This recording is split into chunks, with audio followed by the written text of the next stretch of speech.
오늘 본문은 빌립보에서 일어난 일을 전하고 있습니다. 오늘 본문으로 읽지는 않았습니다만은 사도행전 16장 1절 이하에 보면 바울이 더베와 루스드라를 거쳐 계속 아시아 지역으로 선교지를 확장해 가려고 시도했는데 성령님께서 막으신 사실이 기술되어 있습니다. 성령님께서 어떻게 막으셨을까요? 여러 가지 방법을 우리가 상상해 볼 수 있지만 가장 이성적이고 합리적인 추론은 바울이 가지고 있던 지병이 악화되는 것을 통해 하나님께서 막으셨다, 그렇게 볼 수 있다 하는 것입니다.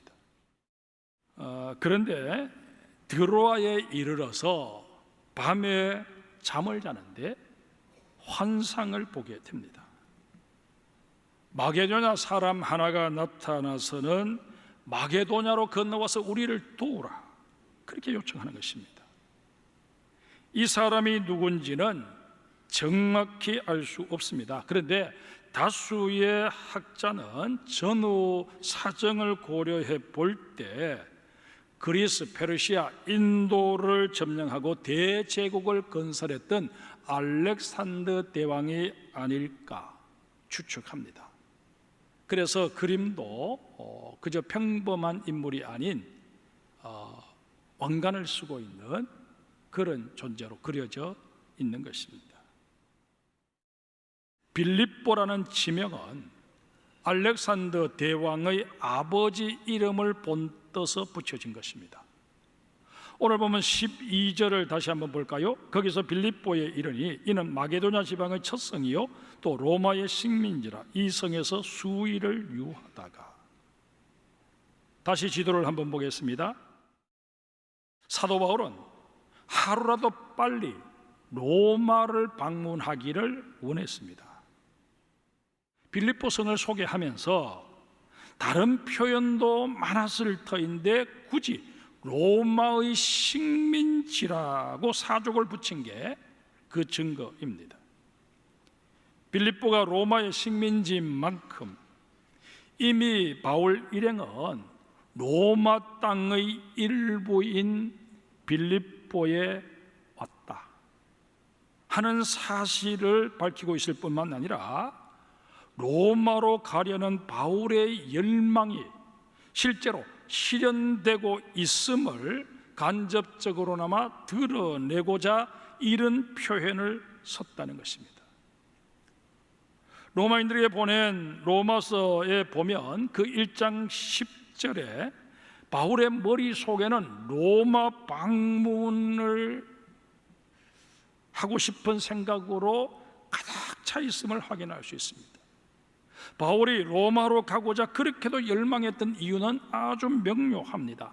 당시에는 모든 길이 다 로마로 통한다라고 했듯이 정치, 문화, 경제 모든 것들이 이 로마를 중심으로 이루어지고 있었습니다. 이런 까닭에 바울은 이 로마라고 와서 로마를 복음으로 점령해버리면 세계 복음하는 시간 문제라고 판단을 한 것입니다.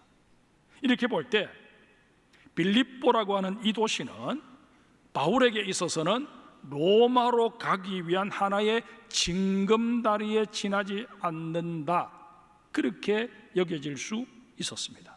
그러나 바울을 이 빌립보로 보낸 주님의 생각은 전혀 다르셨습니다.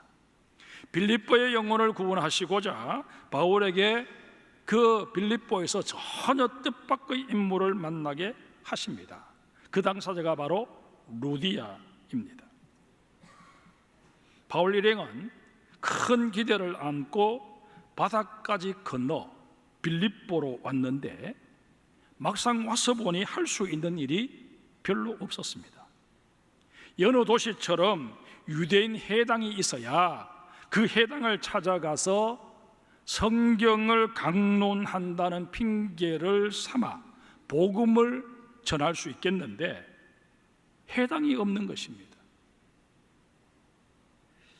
회당이 없다는 얘기는 이 빌립보 지역에는 유대인 남자가 10명이 채 되지 않았음을 의미합니다.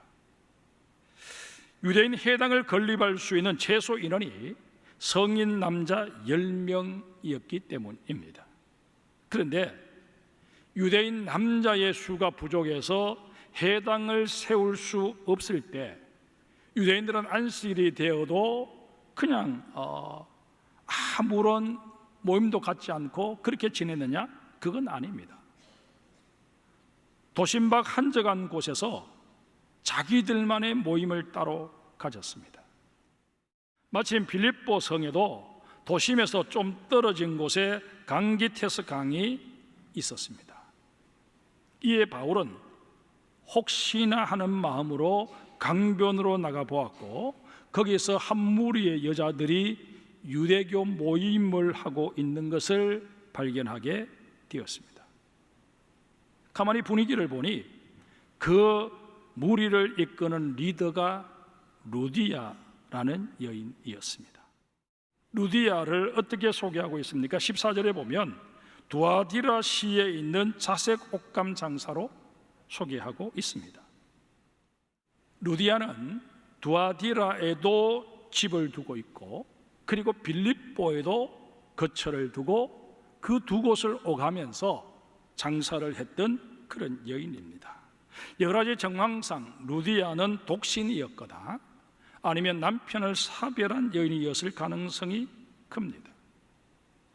여인의 몸으로 크게 사업을 해야 했던 만큼 성격도 활달하고 적극적이었을 것으로 추정합니다. 이런 사실은 사도 바울 일행을 자기 집에 머물게 한 일 하나만 보더라도 충분히 짐작하고 남음이 있습니다. 그런데 루디아를 소개하는 말 중에 또 하나 우리가 유념해야 할 게 있습니다. 그것은 이방인인 이 여인이 하나님을 공경했다는 것입니다. 루디아가 어떻게 유대교로 개종하게 되었는지 정확히 알 수는 없습니다. 그러나 분명한 사실은 그가 하나님을 섬김에 있어서 아주 열정적이었다는 것입니다. 하나님께서는 이런 루디아의 모습을 주목하신 것입니다. 그리고 장차 루디아를 통해 놀라운 일들을 펼쳐가시고자 바울이 전하는 복음에 이 루디아의 귀가 열리고 마음의 문이 열리게 하셨습니다. 우리는 루디아가 복음을 받아들인 사건을 통해 두 가지 중요한 사실을 확인하게 됩니다. 하나는 복음을 받아들이는 것은 전적으로 성령님께서 주도하시는 사건이라는 것입니다. 우리가 누군가에게 전도할 때 그 사람이 내가 전하는 복음을 받아들이고 말고는 성령님께서 판단하시고 결정하신다는 것입니다. 내가 해박한 성경의 지식과 논리 정연한 설명으로 복음을 잘 제시했기 때문에 그 사람이 복음을 받아들이는 게 아니고 성령님께서 그 마음에 역사하실 때만 그가 복음 앞에 긍정적인 반응을 보이게 된다는 것입니다. 이런 까닭에 우리는 전도에 관한 그 누구에게도 뒤지지 않는 열정을 가지고 있고 실제로 많은 사람들을 교회로 인도했다고 할지라도 그것을 자랑거리로 삼아서는 아니 됩니다. 오히려 하나님의 복음이 전파되는 이 귀한 일에 나를 도구로 사용해 주신 하나님 앞에 감사할 수 있어야 할 뿐입니다. 사도 바울은 이런 사실을 너무나도 잘 알고 있었기에 고린도 교회 교인들에게 보내는 편지에서 내가 복음을 전할지라도 자랑할 것이 없으면 부득불할 일임이라. 만일 복음을 전하지 아니하면 내게 화가 있을 것이로다 라고 고백하고 있는 것입니다. 또 다른 하나는 복음도 믿음이 있어야 전할 수 있는데 그 믿음이라는 게 말씀으로 말미암아 내 속에 자리하게 된다는 사실입니다. 로마서 10장 17절을 한번 보실까요? 그러므로 믿음은 들음에서 나며 들음은 그리스도의 말씀으로 말미암았느니라. 그런데 이 말씀과 연관해서 우리가 꼭 알아야 할 사실이 하나 있습니다. 로마서 10장 13절을 보겠습니다. 누구든지 주의 이름을 부르는 자는 구원을 받으리라. 14절부터는 화면을 보시면서 우리 같이 읽겠습니다. 그런즉 그들이 믿지 아니하는 일을 어찌 부르리요? 듣지도 못한 일을 어찌 믿으리요? 전파하는 자가 없이 어찌 들으리요? 보내심을 받지 아니하였으면 어찌 전파하리요? 기록된 바 아름답도다 좋은 소식을 전하는 자들의 발이여 함과 같으니라. 아멘. 무슨 말씀입니까? 우리는 마땅히 복음을 전하는 자가 되어야 하는데, 그러려면 우선 되어야 할 것이 바로 내가 말씀을 통해서 믿음을 가져야 한다는 것입니다.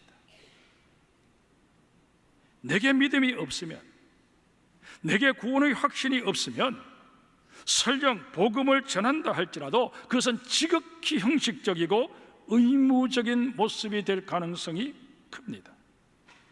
복음에는 생명이 있어야 하는데 그 생명을 다 소멸시켜버린 채 복음의 껍데기만 전하는데 거기에 무슨 성령의 역사를 기대할 수 있겠습니까? 구원의 확신 없이 복음을 전할 경우 그것은 싹을 틔울 수 없는 죽은 씨앗을 뿌리는 헛수고가 될 가능성이 높습니다. 우리의 수고 자체가 수정되지 않은 무정란을 품고 있는 어리석은 암탉과 같은 모습이 되고 만다는 것입니다. 오늘 본문의 사건이 펼쳐졌던 그 시절로 한번 돌아가 봅시다. 바울이 생명력 넘치는 복음을 전합니다. 그 현장에 성령님께서 강하게 역사하여 주심으로 루디아가 복음을 제대로 받아들이게 됩니다. 생명의 복음이 루디아의 마음밭에 온전히 뿌려진 것입니다. 그러자 이내 놀라운 일이 벌어집니다. 본문 15절 같이 읽겠습니다. 그와 그 집이 다 세례를 받고 우리에게 청하여 이르되 만일 나를 주 믿는 자로 알거든 내 집에 들어와 유하라 하고 강건하여 머물게 하니라.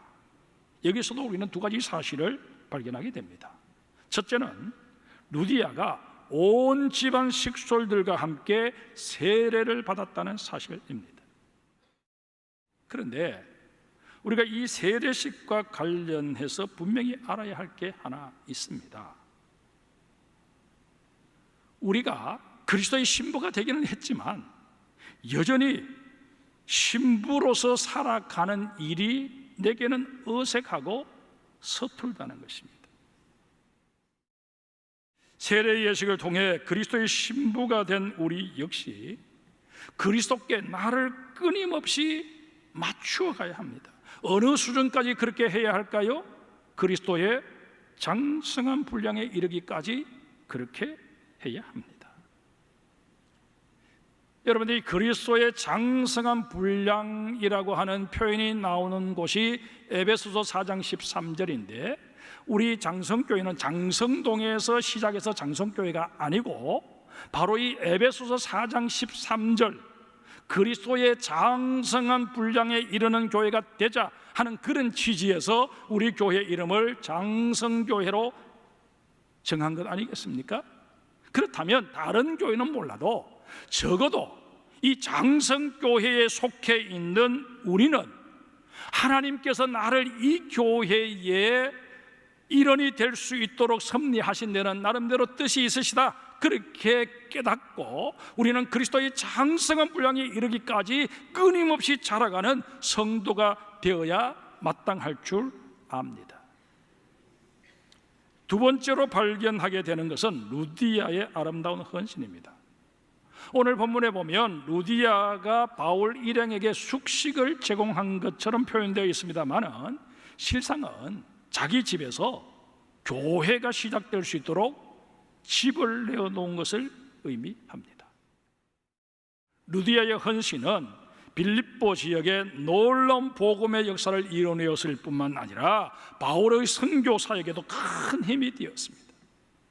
한번 생각해 보세요. 그 당시 사회 분위기상 혼자 사는 여인이 외지에서 온 남자들을 자기 집에 들인다는 게 쉬운 일이었을까요? 절대 그렇지 않았습니다. 충분히 오해받을 소지가 있었고 구설에 오를 수 있었습니다. 그러나 누리아는 개의치 않았습니다. 자기 속에 역사하시는 성령님의 음성에만 귀를 기울인 것입니다. 성령님의 감동 속에서 루디아가 바울에게 제안합니다. 만일 나를 주 믿는 자로 알거든 내 집에 들어와 유하십시오. 복음을 위해서라면, 이 빌립보 지역에 교회가 세워지는 일을 위해서라면 예상되는 어려움이나 난관은 얼마든지 극복해낼 수 있다고 의지를 표명한 것입니다. 사도행전 16장 이후 루디아 이름은 다시 언급되지 않습니다. 학자에 따라서는 루디아라는 이름이 그의 고향에 따라 붙여진 벼로인 만큼 그녀의 본명은 빌립보서 4장 2절에 나오는 유오디아나 순두개가 아닐까 추정합니다. 하지만 그 근거를 찾기가 쉽지 않습니다. 아무튼 루디아가 본명이든 벼로이든 상관없이 그녀는 빌립보 교회가 세워지는 일에 결정적인 역할을 했던 인물임에 틀림이 없습니다. 여기서 우리는 한 사람의 헌신이 얼마나 놀라운 열매를 맺을 수 있는지 새삼 깨닫게 됩니다. 한 사람이 소중하다는 사실은 이미 성경을 통해서도 우리 기독교 역사를 통해서도 충분히 입증된 바 있습니다. 한번 볼까요? 우상을 파는 집안의 아들로 태어났지만 하나님의 택함을 받아 믿음의 선조라 칭함을 받게 되었던 아브라함, 그 한 사람으로 인해 믿음의 계보가 형성되지 않습니까? 형들의 미움을 받아서 애굽에 종으로 팔려갔던, 노예로 팔려갔던 요셉, 그는 그곳에서 낙심하지 않고 하나님을 의지함으로 말미암아 7년간 이어진 극심한 가뭄에서 자기의 가정을 구해냈을 뿐만 아니라 이스라엘이라고 하는 한 민족이 형성될 수 있는 여건을 마련하는 그런 초석의 역할을 감당했습니다. 그런가 하면 이제 요셉의 시대가 끝나고 요셉을 잊어버린 그 애굽의 바로가 이스라엘 백성들을 두려워한 나머지 그들을 노예로 삼아버리지 않습니까? 400년 넘게 노예 생활을 하고 있던 그들을 하나님의 명을 받고 80의 노구를 이끌고 그 바로와 단판을 지어서 이스라엘 백성들을 구원해내고 그들을 이끌고 40년 동안 광야길을 걸어갔던 모세.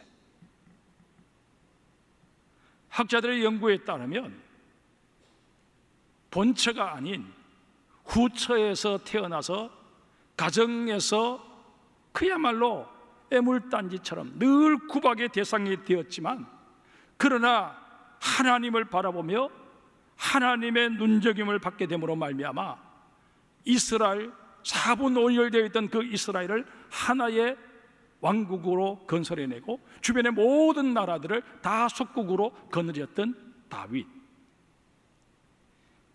이들 모두가 한 사람이 중요함을 우리에게 깨우쳐주고 있습니다.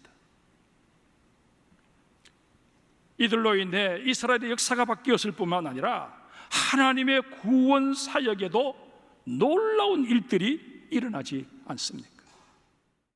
그러기에 우리에게 헌신을 요구하시는 하나님 앞에서 우리는 이런저런 외적인 조건을 내세워서 핑계해서는 아니 됩니다. 나는 이미 나이가 많습니다.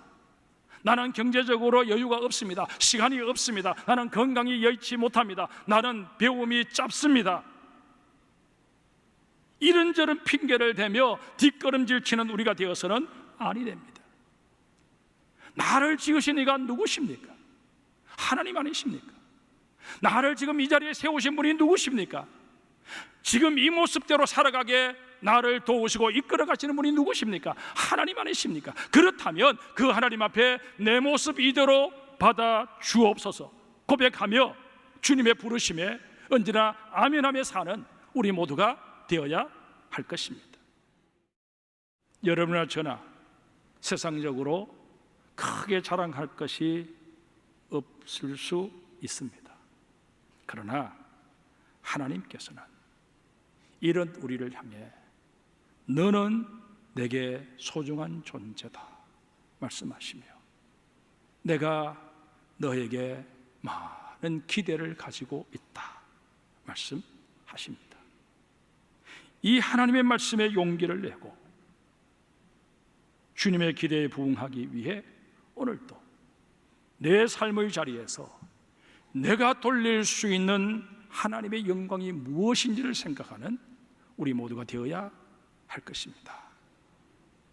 교회의 사역 가운데 정말 모든 사람들이 다 박수 쳐주고 인정해주는 그런 사역만이 아니라 교회의 마당 뒷뜰을 쓰는 교회 화단에 잡초 한 포기를 뽑는 그 일이 주님께서 내게 감동 주셔서 하게 하시는 일이라면 그 일도 내게는 너무나도 소중하다 그렇게 고백하며 정말 주의 몸된 교회를 위해서 또 우리의 이웃들을 섬기는 일을 위해서 내가 해야 할 일이 무엇인가를 찾는 우리 장성의 모든 성도들이 되시기를 주님의 이름으로 축복합니다.